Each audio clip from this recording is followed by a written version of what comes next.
Napasakamay na ng mga operatiba ng Bulacan 1st Provincial Mobile Force Company ang tinaguriang top 1 municipal most wanted person dahil sa kasong homicide matapos ang sinagawang operasyon sa Kalumpit, Bulacan. Narito ang report ni Patrolwoman Pearl Crystalline Javier. Estado ng mga tauhan ng Bulacan 1st Provincial Mobile Force Company ang tinaguriang top 1 municipal most wanted person ng Pandi sa kasong homicide sa Barangay Chaong, Kalumpit, Bulacan nito lamang ika-8 ng Hulyo taong kasalukuyan.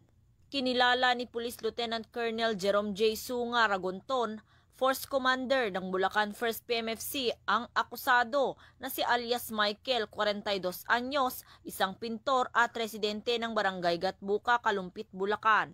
Dakong alas 4 ng hapon nang ihain ng pinagsanib na puwersa ng tracker team ng 1st Platoon Bulacan PMFC na pinamunuan ni Police Captain Mark Henry S.J. Gonzales, Giginto Municipal Police Station at 301st MC-RMFB ang warrant of arrest na inisyu ni Honorable Golda Pablo Salamat, Presiding Judge Regional Trial Court Branch 78, Malolos City, Bulacan, na may 120,000 pesos na inirekomendang piyansa. Kasalukuyang nasa kustodiya ng otoridad ang suspect para sa tamang dokumentasyon at wastong disposisyon.